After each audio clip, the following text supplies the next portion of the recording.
wa sahbihi ajma'in. Assalamualaikum dan salam sejahtera. Saya minta maaf lah kepada peserta-peserta kerana saya menggunakan web, jadi saya tak nampak peserta-peserta. Jadi saya harap Dr. Radiah nanti akan jadi conduit lah untuk kita punya perbincangan. It's quite clear ke Dr. Radiah? Boleh ke? Okey, alhamdulillah. Sekarang ada 66 orang di webback saja. Oh, Masya Allah, bagusnya. Okey, sekarang ni saya akan share slide. Bila share slide, langsung hilang semua. Okey, nampak? Belum lagi, Prof.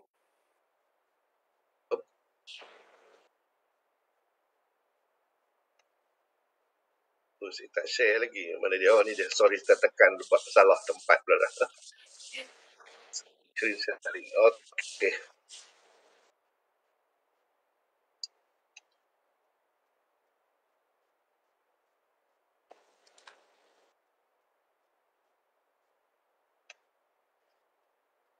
Okey, nampak ya? Belum lagi, Prof. Lambat sikit tu.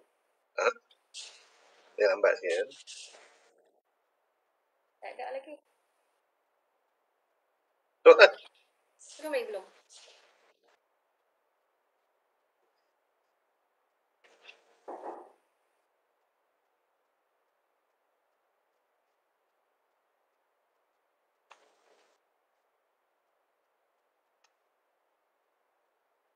Okey. Belum lagi, Prof. Oh, lambatnya. Biasa.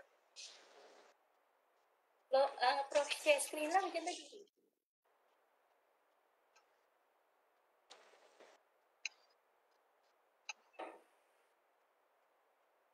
Saya ingat saya tak boleh masuk ni.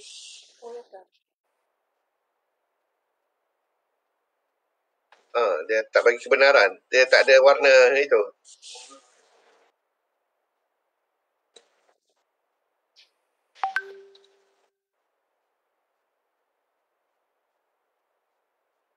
Tadi boleh macam mana, Pak, sekarang? Betul lah, dia dah tak boleh lah.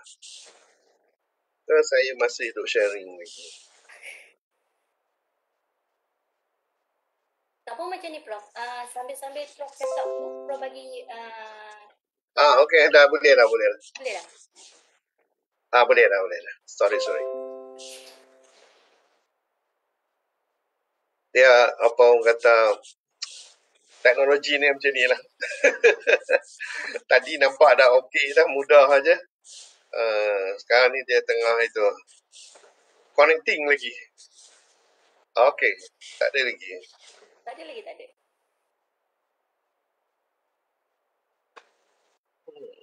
Okay, dah mula dah, Prof. Okey, boleh dah.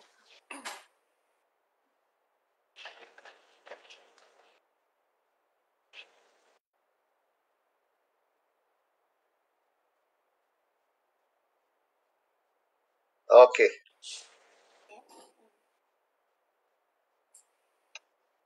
Boleh? Boleh. Nampak? Nampak. Okey. So, bismillahirrahmanirrahim. Tajuk yang saya akan bentangkan ialah penyelesaian kemiskinan dalam Sustainable Development Goal ataupun SDG. Kerana saya dengar banyak persembahan yang dibuat mengenai kemiskinan ni dalam SDG, dan tambah pula untuk poverty ini adalah nombor 1 dalam SDG. So dia pentinglah untuk kita lihat bagaimana penyelesaian kemiskinan. Dan SDG ni masa kita mula-mula buat dahulu tujuan utamanya ialah untuk menyelesaikan kemiskinan yang ada di seluruh dunia.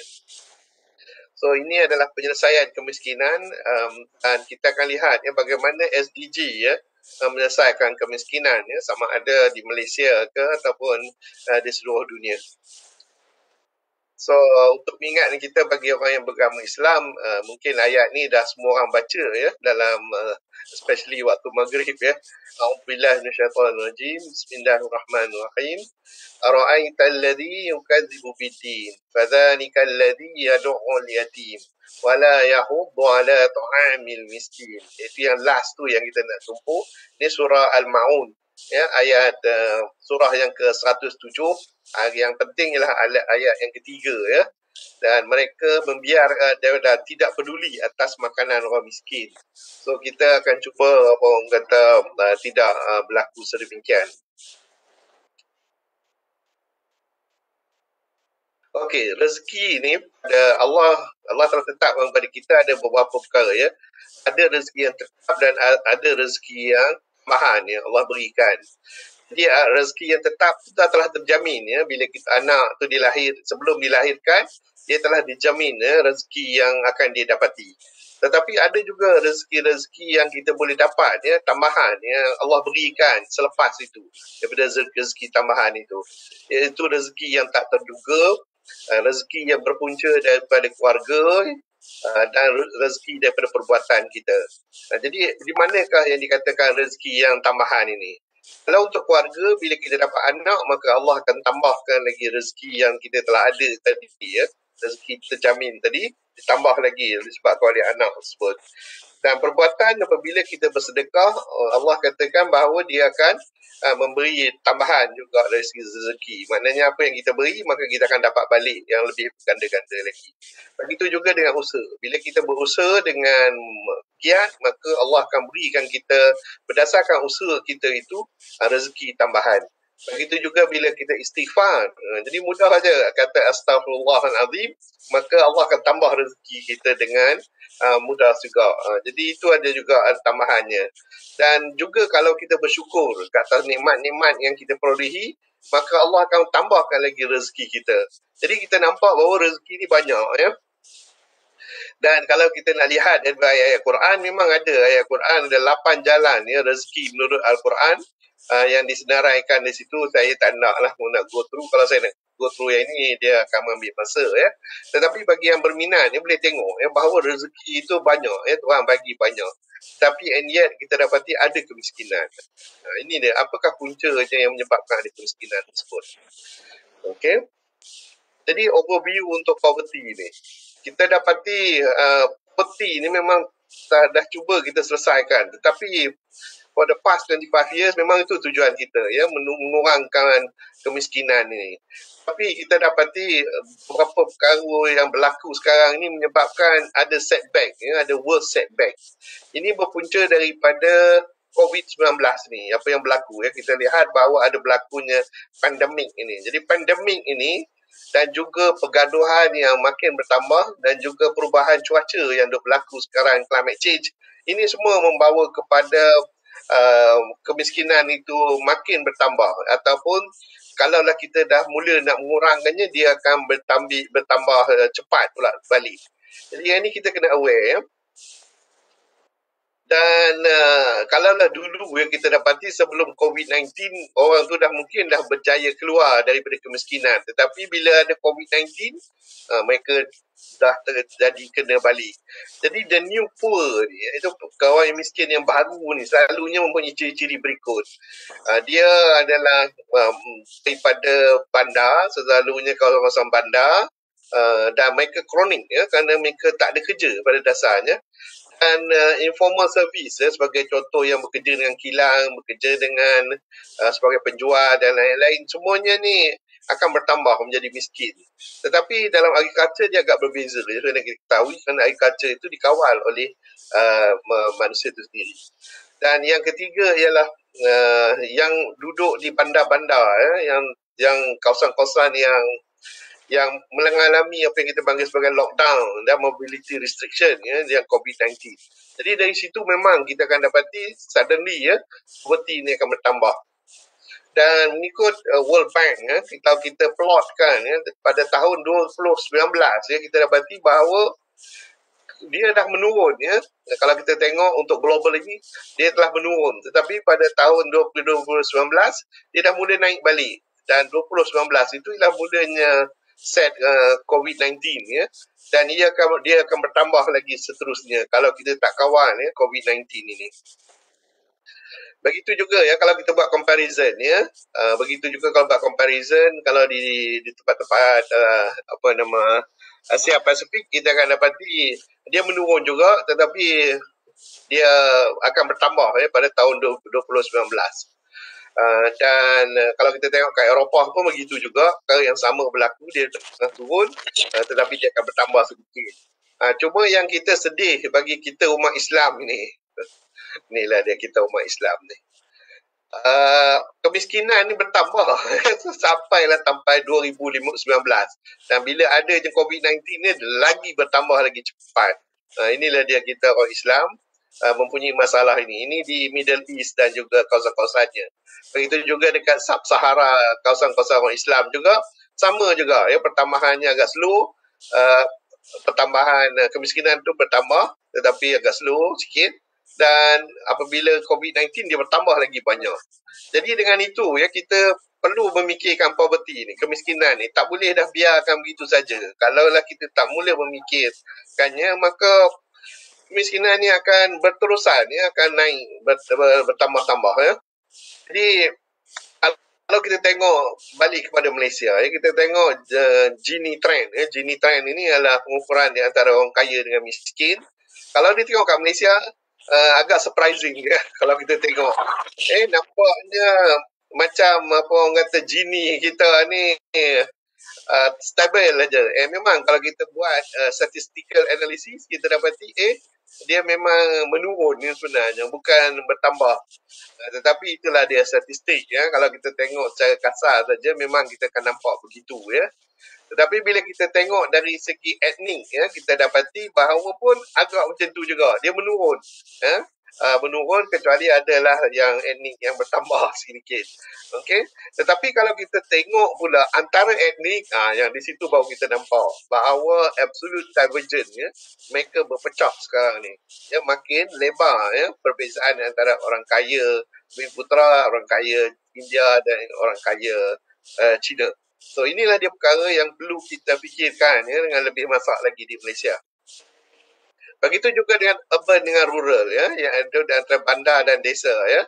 Kita dapati bahawa kalau kita tengok the median monthly household ini baru dikeluarkan oleh Jabatan Statistik ya, dan kita dapati bahawa pada 2012 perbezaannya hanya RM1,866 saja perbezaannya. Tapi cuba perhatikan sekarang ni 2019, RM2,733 ya, perbezaan antara medium household. We are talking about M40 ya, di antara urban dengan rural. Jadi dah ada dia punya jurang tu makin lama makin melebar. Jadi kalau kita tengok di antara B40 yang miskin dengan T20 yang kaya, kita dapati bahawa perbezaannya pada tahun 2019 cuma 6,000 je. Tetapi cuba kita tengok ya, pada tahun 2019 sudah 12,000 ya perbezaan di antara keduanya. Jadi jelas menunjukkan bahawa ini satu masalah yang perlu kita tangani ya, kerana sosial itu, apa yang kita panggil sebagai sosial demokrasi itu entah macam mana telah tak ada, dan perlu kita fikirkan ya untuk memastikan ya demokrasi kita akan berjalan dengan baik. Okey, apakah ada likelihood that a Malaysian will experience poverty? Apakah kemungkinan? Pasal kadang-kadang bila kita fikirkan, kita anggap bahawa orang miskin tu bukannya kita ya, mungkin orang lain. Jadi bila kita fikir macam tu, selalunya kita akan buat tak tahu je lah. Jadi sekarang ni memang itu ya, sebagai sesuatu social problem. Masalah merokok, bukan saya merokok. Jadi mereka tak anggap itu penting ya, tak anggap itu penting. Jadi kita hanya dapat empati je daripada mereka, tapi mereka tak mahu melakukan sesuatu. Yang ini yang perkara yang perlu kita ubah. Jadi dengan itu, kita kena cari satu cara ya, adakah pernah ya kita mengalami poverty ni, supaya kita merasakan ini part of our problem dan perlu kita selesaikan ya bersama-sama.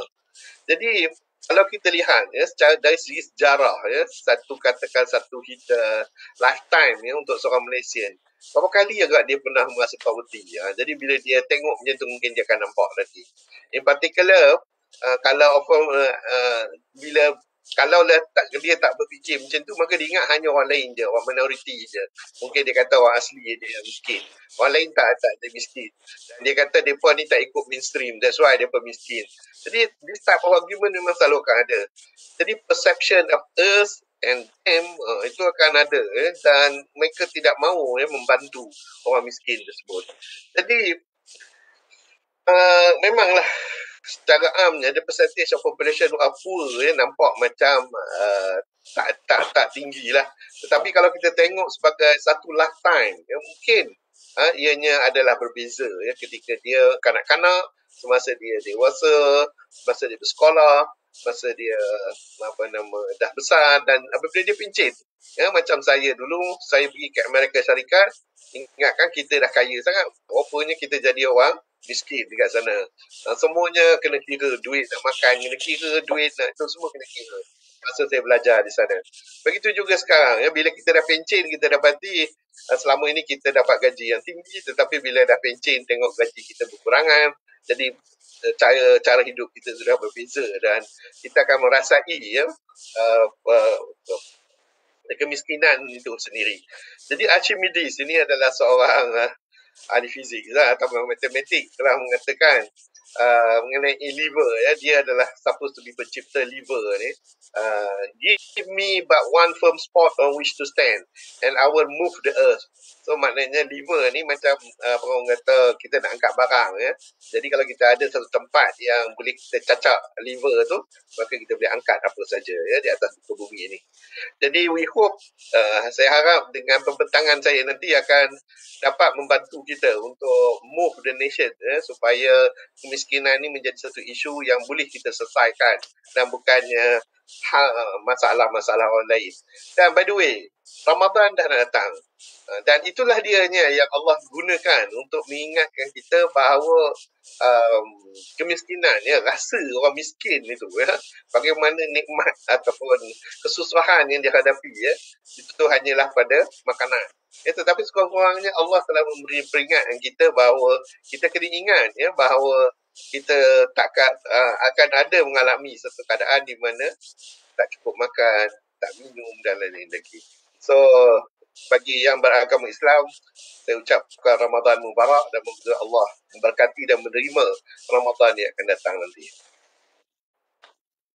So kemiskinan dan pembangunan negara ini adalah satu paradoks sebenarnya. Bila kita tengok pembangunan negara, kita ingat bahawa dia supposed to be mengatasi kemiskinan.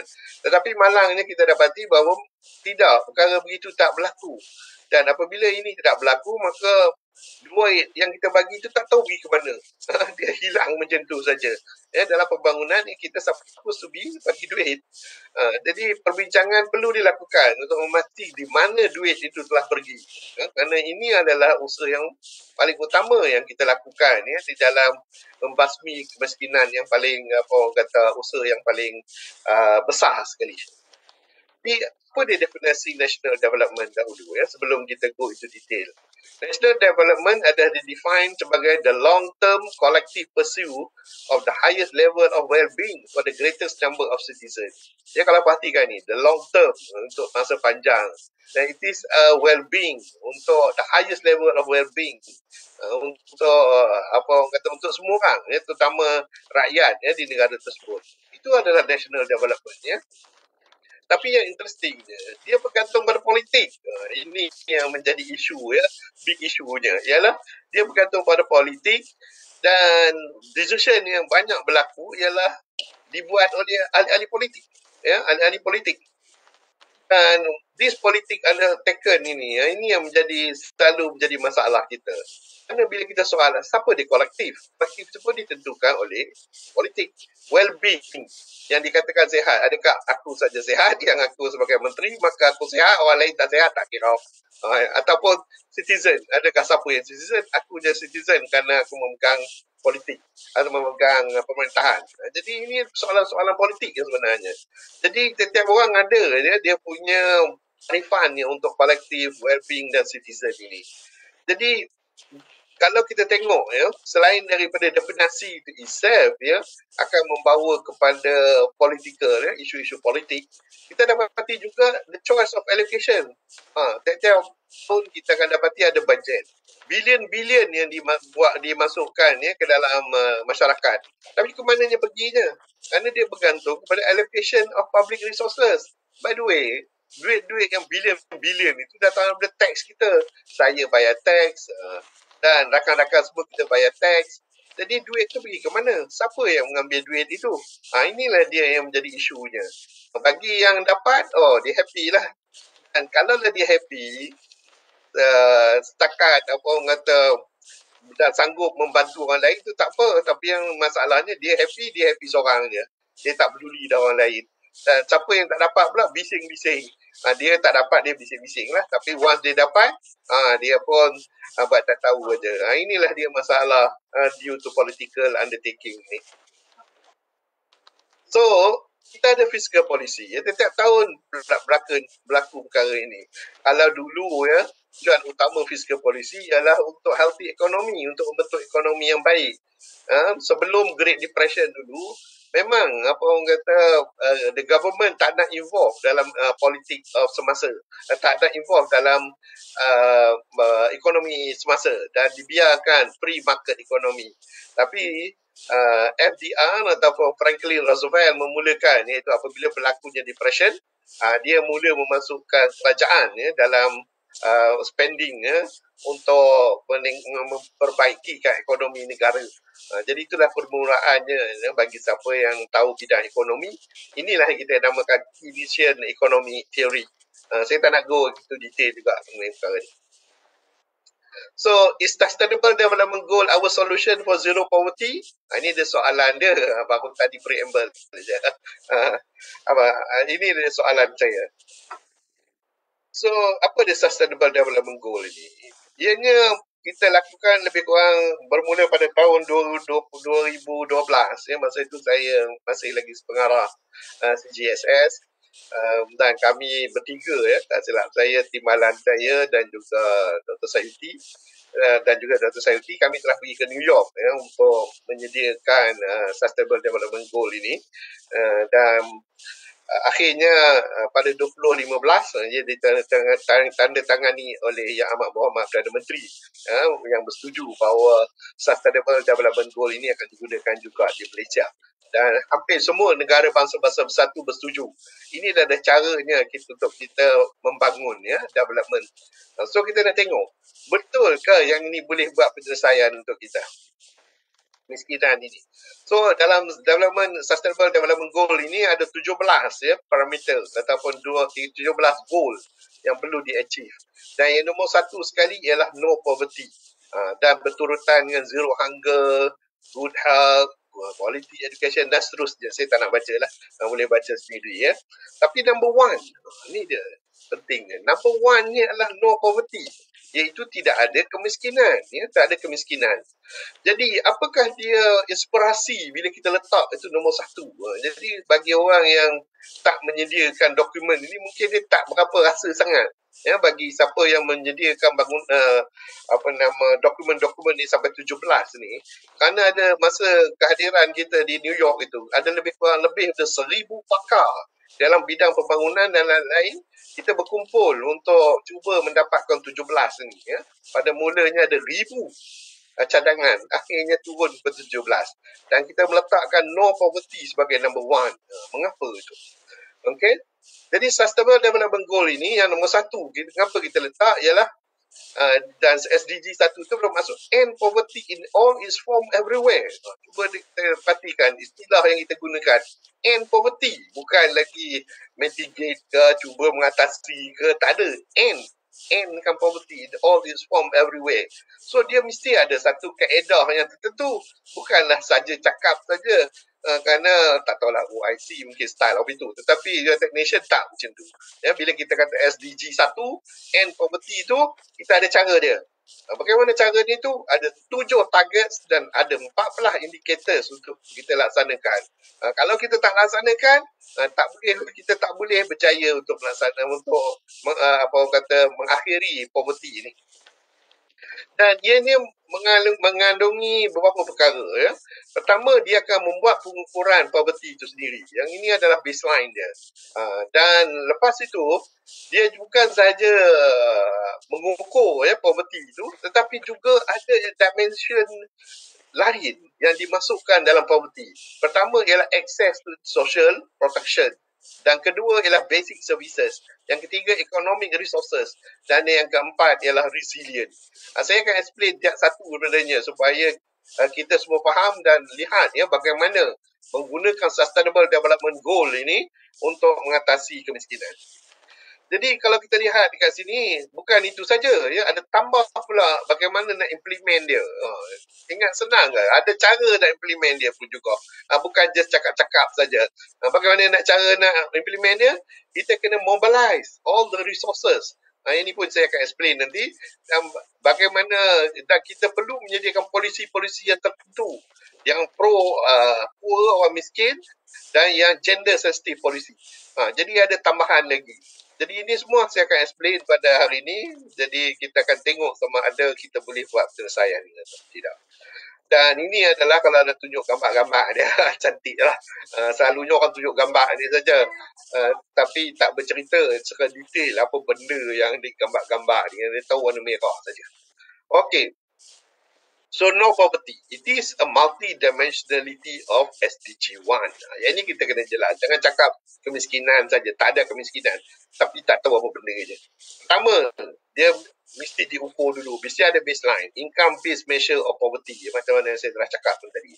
Yang kedua, dia mesti ada social protection. Yang ketiga, dia mesti provide basic services dan economic resources. Kalau tidak, tak boleh juga no poverty. Dan mesti ada resilient. Resilient ni ialah terutama apabila ada disaster dan lain-lain lagi. Kalau tak ada itu, then pun sama ya, orang akan jadi miskin. Dan bagaimana caranya? Kita kena mobilize resources. Diceritakan macam mana nak mobilize resources tersebut. Dan akhir sekali kita kena buat polisi yang tertentu untuk orang miskin dan juga yang gender sensitive policy. So nampak tak? It is a multi-dimensional. Bila kita cakap mengenai poverty ni, dia bukannya satu perkara saja, kemiskinan saja. Tidak. Dia berkait dengan banyak perkara. Dan setiap perkara itu perlu kita ambil kira sebelum kita dapat menyelesaikan apa yang kita panggil sebagai kemiskinan. Okay? So dalam konteks ini, SDG ni kalau siapa yang orang mengikut progress United Nations ni, dia kata, oh MDG dulu pun kita cakap pasal miskin. Ya, memang betul. Dalam MDG kita ada sebut juga pasal miskin. Tapi masa itu kita hanya cakap dari segi definisi income base saja. Tak lebih daripada itu. Tapi kali ini kita nak ubah. Kita nak ubah daripada hanya description of income base, tetapi juga dia akan termasuk juga beberapa dimensi yang lain.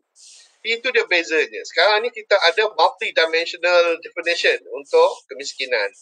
Dan kita expandkan MDG tersebut. Jadi dengan itu, kita akan meliputi banyak perkara.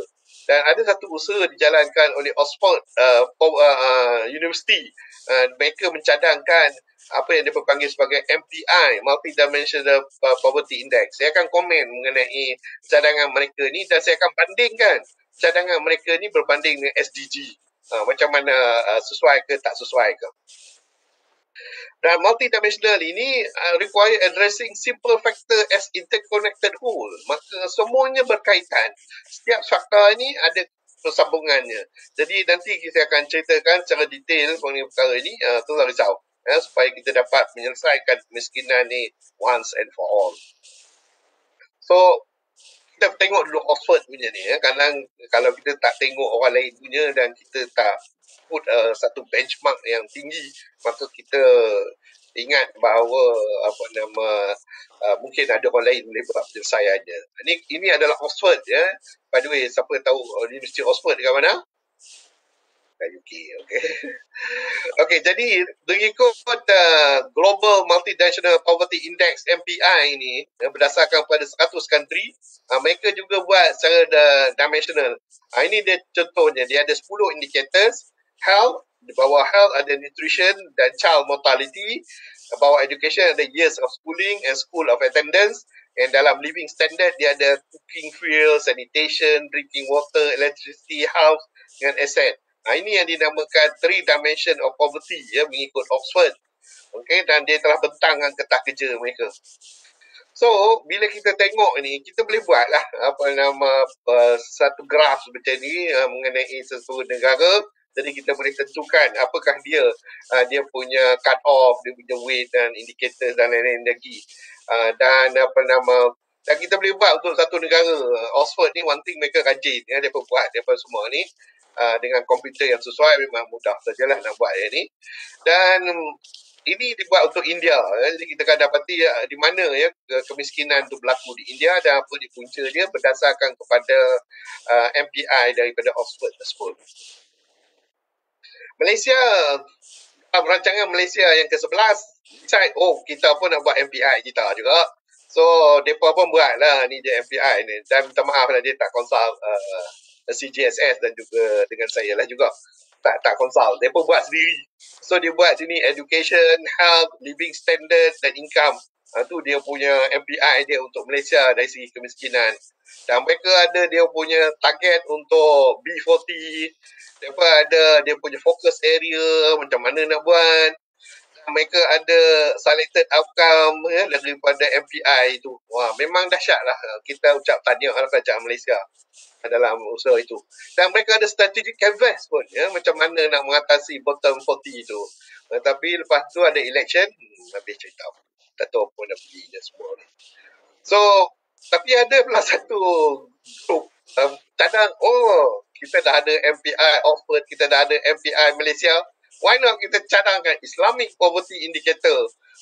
Dia dalam Islamic Poverty Indicator ni, dia bubuh religiosity, dia bubuh physical health, dia bubuh wealth, knowledge, dia bubuh offspring. Saya tak nak discuss juga detail secara ni supaya, tapi boleh baca itu ada rujukan saya bagikan, Economic Studies in Malaysia Islamic Economic Studies volume 32 number 2 November 2014. Okey, boleh bacalah secara detailnya. Tapi apa yang saya nak bawa sekarang ini ialah comparison. Okey, mari kita compare SDG dengan satu dengan lain-lain ni. Kerana as orang akademik, kita tak ada favor mana-mana. Kecuali benda tu is the best, then we took it out. And itu adalah benchmark kita. Kita tak peduli orang lain. Kalau tidak, nanti kita akan dapati we won't use the best. And I suggest kita dekat CGSS akan terus continue the best. And we have already decided on the best. So SDG 1 compare dengan MPI UK. MPI UK nombor 3 je. Dia tak buat yang lain. MPI Malaysia, dia hanya buat nombor 1 dengan nombor 3 saja. Dan yang IPI, dia hanya buat nombor 2, nombor 3 dengan nombor 8. SDG 1 yang missing ialah nombor 8. Jadi, mana kita nak pilih? Sure lah kita pilih SDG 1. Religiosity itu kita boleh tambah je sendiri. Tak payah nak tunggu orang lain. Tapi kita jelas menunjukkan the solution is SDG. Untuk kemiskinan, untuk mengatasi kemiskinan. MPI UK walaupun memang diceritakan oleh seluruh dunia, tetapi itulah masalah kita bila tengok aja daripada UK, maka semua orang nak ikut. Tak tahulah kerana dia putih kulit dia ke, tak betul ya sebenarnya. Kerana SDG dibuat oleh 1,000 orang pakar, bukannya seorang dua. 1,000 orang pakar. Kalau MPK pun paling ramai 20 orang. MPI Malaysia langsung lah, tak tahu berapa orang dah. 10 orang je kot. MPI langsung 2 orang je. So nampak tak? Inilah dia masalah kita. Kita kena ambil the best of the best. Jangan kita ambil benda-benda yang kata sampingan-sampingan ini. So macam mana kita nak buat penyelesaian ni? So end of poverty in all form. Ada 7 target dan ada 14 indikator. Dan ianya adalah kita bagi kepada income based measure, access to social protection, basic service, economic resources and resilience. Dan dia ada implementation indicator sedia, mobilization of resources and development of pro-poor and gender sensitive policies. Yang itu dia punya yang saya telah sebutkan tadi. Okay? So now, let's see how we can do it.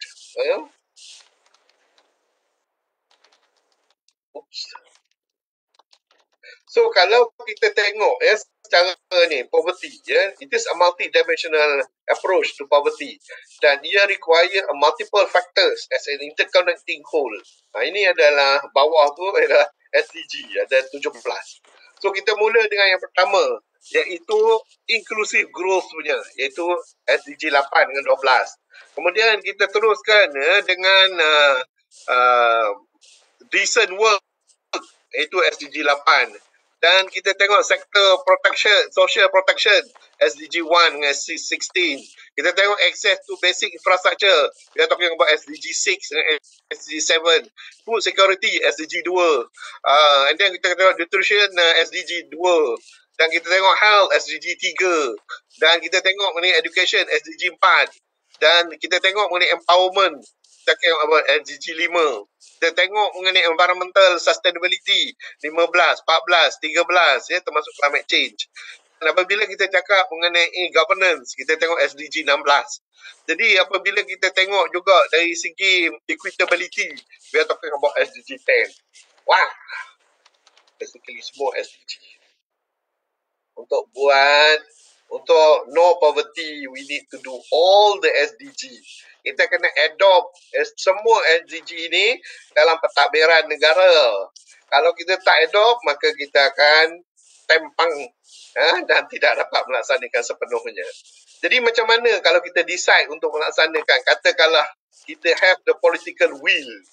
Tak tahulah kerajaan sekarang whether they have or not the political will ataupun hanya untuk apa orang kata individu-individu saja yang untung, orang miskin dan tak payah. Kalaulah they have the political will and we need a strong political will. These are the steps that they need to do. And I'm going to propose the step. Ini is a 1 million question ni sebenarnya untuk cerita ni. Tak apalah, kita berkongsi ya. The detail itu saya takkan ceritakan kerana banyak sangat ya. So let's see. Kalau kita ada satu timeline ya of no poverty in SDG. Ya, kita akan gunakan SDG untuk penyelesaian kepada poverty.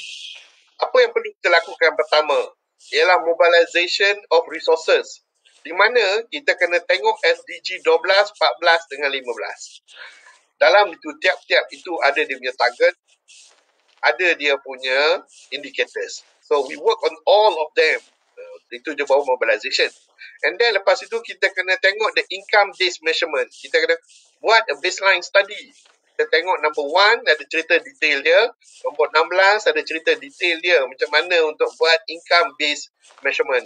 And then basic services. Apa dia basic services yang kita rasa perlu ya? Kerana ini adalah dekad 21. Kalau dalam hijrah ini dekad 15. So we are talking about dekad 21 dan 15 ni. Apa dia? Dia mesti harga. Dia mesti kesihatan. Dia mesti education dia bagus.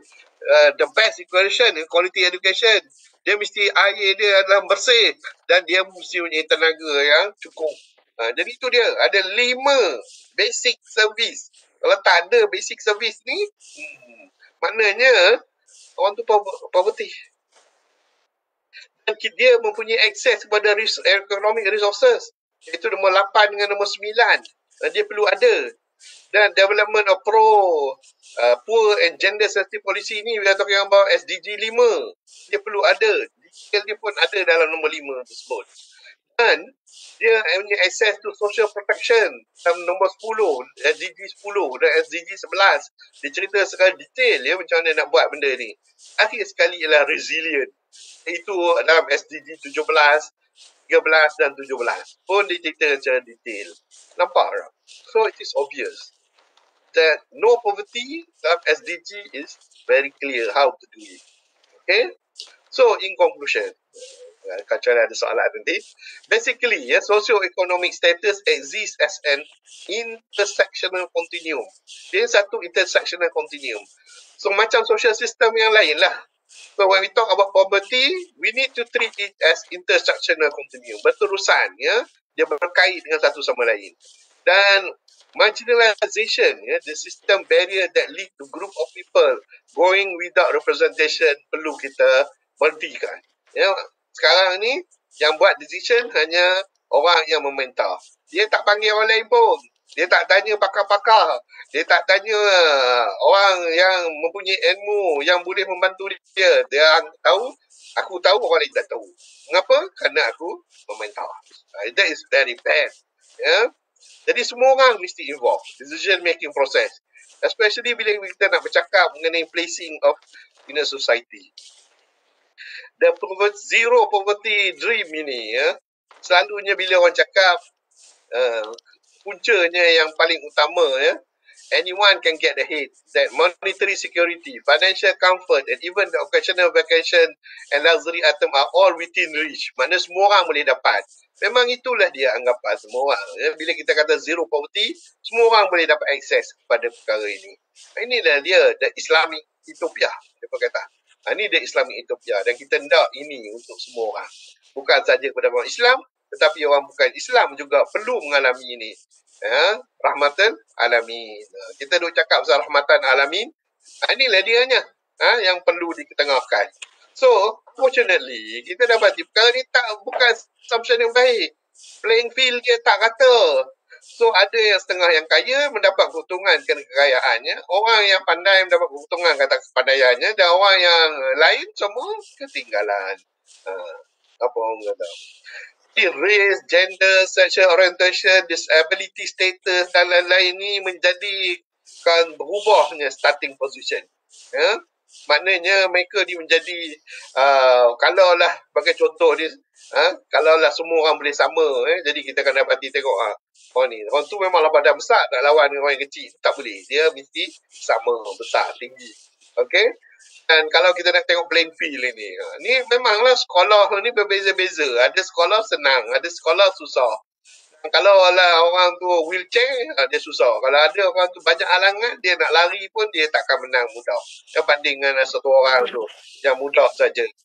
Dan ada setengahnya pula, ada yang ada masuk ke apa orang kata landfill, ada yang tutup mata. Jadi tak tahu kat mana landfill tu. Tapi ada juga yang memakai apa orang kata detektor dia. Jadi dia boleh mengelakkan landfill yang menjadi masalah pada dia. So now it's time to reset. We need to reset what happened around us right now. Kalaulah kita tak melakukan perkara ini, maka kita kemiskinan akan sentiasa berlaku, akan sentiasa dibincangkan, dan salah siapa? Salah kita lah kerana membiarkan perkara ini. There must be a reset button untuk mengatasi semua masalah ini. So thank you. Saya serah balik kepada wabillahi taufiq wal hidayah. Assalamualaikum warahmatullahi wabarakatuh. Waalaikumsalam warahmatullahi wabarakatuh. Terima kasih Prof. Kita ada satu soalan daripada website sendiri, iaitu daripada Muhammad Aizat bin Abu Bakar. Dia kata, Prof, kalau kita assume duit atau harta di Malaysia ni is finite amount, so it in order for someone become rich, secara automatik akan ada pihak yang miskin secara langsung ataupun tak langsung. What is your opinion? This is true? It is fair for blame the ultra rich? Thank you. Itu soalan daripada Encik Muhammad Aizat ni. Okey. Kemiskinan ni sebenarnya ada beberapa faktor. Satunya memang orang sengaja dia pilih dia tak nak kaya. Yang ini kita panggil dalam Islam sebagai orang tawaduk. Walaupun orang tawaduk sepatutnya dia kaya, tetapi dia tak mau hidup sebagai orang miskin. Tetapi ada juga yang orang miskin kerana dari segi fizikal dia. Dia mungkin apa orang kata cacat ataupun cacat. Saya guna istilah yang salah ni. Iaitu orang kurang upaya. Jadi perkara-perkara ini. Tetapi yang pentingnya ialah kita sebagai orang yang responsible, kita jangan apa orang kata make full use keadaan-keadaan mereka ni. Kita kena provide them insentif supaya mereka boleh work dan bersama-sama dengan lain. Nak katakan memang semua orang ni dicipta miskin, tak boleh. Nak ceritakan semua orang ni memang ada chance untuk jadi miskin, tak betul juga. Jadi semuanya bergantung pada kita. Tapi the most important yang kalau tengok dari segi persembahan saya tadi ialah we need to create a level field. Maknanya semua orang mesti berada pada keadaan yang sama. Kalau lah education sebagai contoh. Pasal apa pula orang di bandar-bandar, pelajar-pelajar dia ada tuition sampai tinggi-tinggi. Dekat kampung-kampung tak ada tuition. Cikgu matematik di kampung dengan cikgu matematik dekat bandar. Agak-agaknya dekat bandar lebih baik kakak daripada orang kampung. Fizik pun kalau pergi kat kampung-kampung, saya pernah cuba jadi tutor dekat saja saya balik kampung, saya buat tuition. Saya nampak mereka mempunyai kefahaman yang berbeza berbanding dengan yang di bandar-bandar. Kerana memang that is the exposure. Kerana dia level apa orang kata feel tu tak ada dekat kampung. Especially dalam bidang ini. Okay? Terima kasih Prof. Okey. Lagi satu soalan Prof. Kalau macam tadi Prof ada sentuh tentang OIC kan. Kenapa kita tengok Prof bandingkan negara OIC dengan negara lain-lain lah. Kenapa? Yelah daripada dulu kita nampak OIC ni macam IC astaga macam tu lah. So apa cadangan Prof supaya OIC ni tak nampak macam OIC? Okay, silakan Prof. Oh, yang ni soalan mainnya ni. Pasal apa nama OIC ni, salah satu masalah yang kita hadapi dengan mereka ialah kerajaan yang ada sekarang ni lebih mementingkan diri mereka sendiri. Jadi bila kita mementingkan diri sendiri, kita lupa kepada orang lain. Sebagai contoh, saya nak bagi satu contoh yang semua orang akan terkejut lah. Saudi Arabia. Saudi Arabia ni negara yang kaya. Tetapi kekayaannya hanya dipegang oleh kerabat diraja. Semasa saya buat projek haji ya, di Saudi Arabia, saya ada peluang berjumpa dengan ramai orang miskin di sana. So dia bertanya kat saya, Prof, boleh tak bantu kami? Saya tengok dia 2-3 kali. Ni orang Saudi nak minta bantuan kat kami daripada Malaysia yang miskin. Masa tu saya rasa saya miskin sangat lah. So saya terkejut. Dan dia pun cerita lah, makan dia pun tak tentu, minum tak tentu. Betul saya kata, mana kekayaan you all yang kami duk dengar ni? So dia kata, itu hanya untuk kerabat diraja aja. Jadi ini masalah utama yang sebenarnya. Kalaulah mereka willing untuk apa orang kata berkongsi harta, that's why bila kita fikir-fikirkan mengapa Allah hantar Nabi Muhammad sallallahu alaihi wasallam ke orang Arab ni, baru faham nampak je. Kerana kalau kita tengok ya, kalaulah Rasulullah tak jadikan semua orang ni apa orang kata kita dapat membezakan dan dapat apa orang kata realize bahawa semua orang ni perlu membantu. Saya ingat dah sampai sekarang ni lagi teruk. So itulah banyak lagi usaha perlu dijalankan. Tetapi itulah yang penting, rakyat kena do something. Kita tak boleh biarkan pemimpin kita melakukan perkara ni kat atas kita. Kalau kita biarkan, memang itulah dia apa yang kita akan dapat. Terima kasih Prof. Lagi satu Prof. Ni soalan banyak sebabnya kita ni orang kaji tentang miskin. Masalah taklah doktor pun boleh jawab. Saya doktor pun pakar bidang ni. Okay. Yang ni khusus saya nak tanya pasal sejarah. Tadi Prof cerita pasal pengalaman Prof ada dekat waktu dekat Mekah buat projek haji. Tapi haji tu kan yang Prof yang buat lah dengan entity. Okay. Yang ni soalan berkaitan dengan apa yang berlaku zaman Khalifah Umar bin Abdul Aziz. So Prof rasa lah boleh tak kita bawa zaman yang belada yang dikatakan memang berdasarkan kajian saya memang dalam kitab-kitab tu memang kata memang tak ada orang miskin. Sampaikan dia kata seekor serigala tak akan membaham kambing lah. Yang tu memang benda tu berlaku betul-betul, bukan sekadar metafora tak sebab memang kalau dalam kitab memang benda tu berlaku. So keberkahan bumi yang berlaku pada ketika Khalifah Umar bin Abdul Aziz itu berlaku lah. So apa pandangan Prof, adakah benda ni boleh terjadi pada zaman kita ni? Teringin juga nak rasa macam tu kan Prof kan? Silakan Prof. Itulah memang saya setuju. And saya pun berpeluang untuk membaca beberapa buku yang mengenai Khalifah ni. Dan bila saya attachkan dengan SDG, ni saya ingat kalau boleh Prof Radiah buat itu. You akan dapati nanti exactly apa yang saya sebut dalam SDG itu apa Khalifah Umar buat. Abdul Aziz. Dia buat exactly.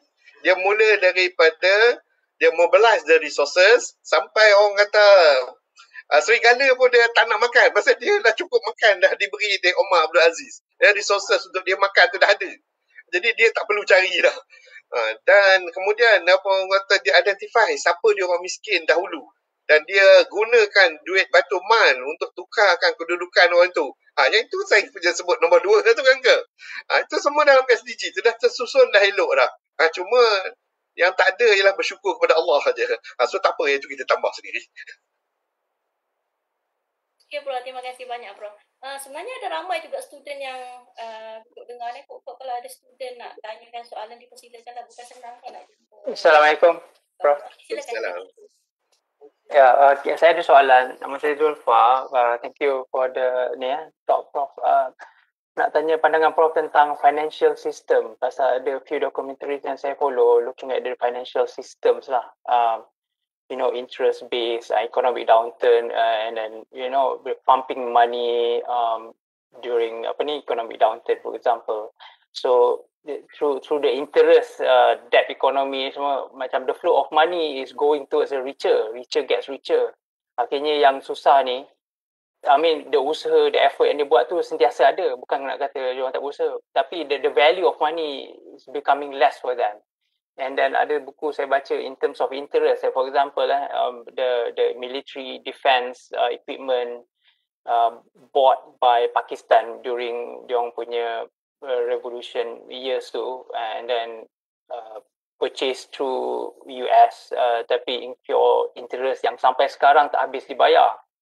So, even though aid's coming to Pakistan, for example, is in the amount of millions, tapi the amount of interest that they have to pay to US is even more than the aid. Jadi benda-benda tu semua, at the global scale, benda ni, kita ada usaha kita, tapi usaha-usaha yang kita buat ni walaupun bagus, tapi very small compared to the global systems, that's playing in the role. And Bitcoin masuk, Bitcoins, people are playing Bitcoins, and suddenly it becomes, richer people, they could play billions as a game. Today becomes billionaire, tomorrow, all this, you see. So bagi saya nampak benda tu, especially the interest system ni is flowing money from poor to richer. The amount of effort semua sama, tapi it flows money. And sometimes you don't do anything, you just play. Contoh, kita katakan sebahagian, alhamdulillah saya tak macam tu, tapi you just simply simpan duit dalam bank account, dalam savings. Next year it grows. That growing tu, it is not a benefit. Kita nampak macam tu lah. Tapi that growing of money tu membuatkan disadvantage kepada orang yang tak ada duit untuk simpan, because the value of their money becomes less. So saya nampak kemiskinan at a global scale from that perspective. So apa pandangan Prof? Thank you so much, Prof. Wow. Soalannya nampak simple, tapi jawapannya memang susah. One thing, kita kena realize, cash flow ni dalam Islam is very important. Perlu ada aliran wang. Cuma bagaimana aliran tersebut? Kita dalam fizik, saya dalam bidang fizik, kalau cash flow itu ada restriction dan ada apa yang kita panggil sebagai tiris kebocoran, then it's going to be a problem. The issue of aliran wang tu tak ada masalah. Tetapi apabila kita biarkan adanya tiris, kebocoran, ataupun adanya restriction, jadi itu dia punca dia yang menyebabkan all this havoc. Dan apakah dia yang restriction itu? Iaitu riba. Riba is one of the biggest restriction di dalam money flow, aliran wang. Jadi sama juga untuk sebuah negara. Kalaulah riba itu tidak ada, bagi contoh, tadi bagi contoh Pakistan, pasal apa yang mereka tak boleh bayar sampai habis? Kerana duit tu tak sampai kepada the military punya tempat, tetapi sampai kepada poket-poket di sepanjang jalan. Jadi poket-poket sepanjang jalan ini, dia tak guna duit tu untuk sediakan military punya purpose. Walaupun saya sendiri tak setuju lah dia bagi military. Tetapi bila kita tengok dari segi fokus, kita fokus kepada duit pergi ke mana, dan kita follow dia punya apa yang kita panggil sebagai money trace tu, kita nampak dia gagal. Itu belum tengok dari segi kesucian melakukan perkara tersebut. Itu perkara yang kedua. Jadi kalau kita ambil yang perkara kedua tu, yang pertama, langsunglah tak sepatutnya kita bagi. And to tell you the truth, kita bantu katakan Syria, apa orang kata pelarian Syria, kita bantu apa orang kata Palestine, dan lain lagi tempat. Is that the best way that we can do? Memang, itu adalah tujuan yang murni. Dan saya tabit mereka yang melakukannya. Bagi saya, lebih baik kita pergi kepada Palestine dan kita bantu negara itu dari segi pembangunan dan kita arrange balik resources dia dan kita jadikan dia pemerintahan yang terbaik. Maknanya governance dia kena betul, semua dia kena betul. Dan siapa kita untuk buat itu? Yes, I am a Muslim. I will go there. Correct all those things. Kalau dia tak mau ikut itu, kita tak boleh nak buat apa. Inilah dia masalah kita sekarang ni. We have the solution. Everything is in our hand. Whether apa nak buat tak buat, it is all political will. So, sama juga macam negara kita. Kalau tengok negara kita, yang tirih ni merata-rata. Tak haram orang cerdik pandai. Tetapi orang cerdik pandai ni tak nak cakap. Dia diam je. Sekurang-kurangnya, tak tahu, you student ke? Ke lecturer ke? Dah kerja? Dah kerja dah, Prof. Ha? Dah kerja. Oh, dah kerja. Kalau student, saya nak tabit lah kat you. Kerana you sedar benda ni. Dan tak ramai student yang sedar ya, macam you.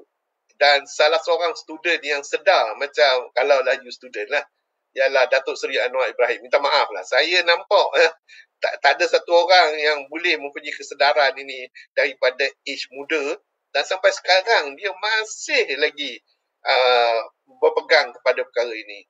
Dan saya rasa kita perlu lebih ramai lagi walau apa pun dikatakan oleh orang lain bagi saya kerana saya hidup pada zaman dia. Pada 70-an bila berlaku baling, keadaan dibaling dan semua tu saya lalui sama dengan dia.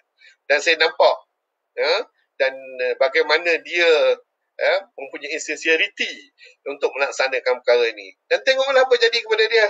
Sampai sekarang nak jadi PM pun tak boleh, nak jadi apa pun tak boleh.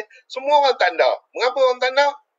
Kerana kaki-kaki yang tiris, yang ambil tiris apa semua ni, kalau dah dibagi dia naik, memang akan tak lama lah. So inilah dia masalah kita. Janganlah kita jadi ketam bila semua diletakkan dalam satu bakul, bila nak keluar, masing-masing tarik satu sama lain. Wallahualam. Terima kasih, Prof. Terima kasih. Terima kasih, Prof.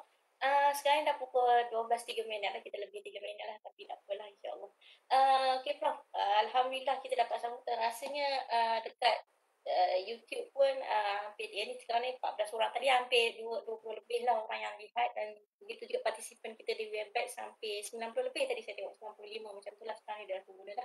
Okay, okay, terima kasih banyak-banyak lah, Prof, atas ilmu yang dicurahkan, perkongsian dan sebagainya. Sebab bukan senang lah kita nak berkongsi dengan orang yang memang betul-betul terlibat dalam build up SDG di sini kan. Macam mana dia punya sejarah dan sebagainya. Sebab bukan semua orang lah yang boleh senang-senang pergi United Nations, you kena buat macam ni, macam ni. Kalau nak ikutkan, ada sejarah, Prof pernah cerita lah dekat kami di CSS bagaimana mereka buat talk and then pergi ke bilik bagaimana yang Prof kata tadi hampir 1,000 dia punya SDG nak kena ni, akhir sekali turun kepada 7. Seolah-olah macam kita nak semayang kan, ada berapa ribu turun-turun kat langit dan akhir sekali tinggal 5 macam tu lah. Dia punya susah dia lah. Okay. Dan terima kasih banyak-banyak sekali lagi kepada Prof dan semua sekali partisipan yang terlibat.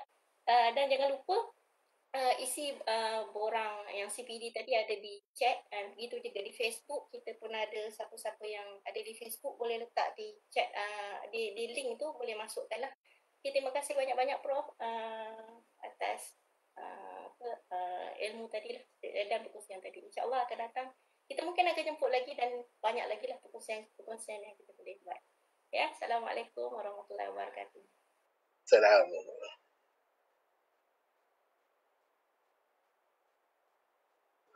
Lecture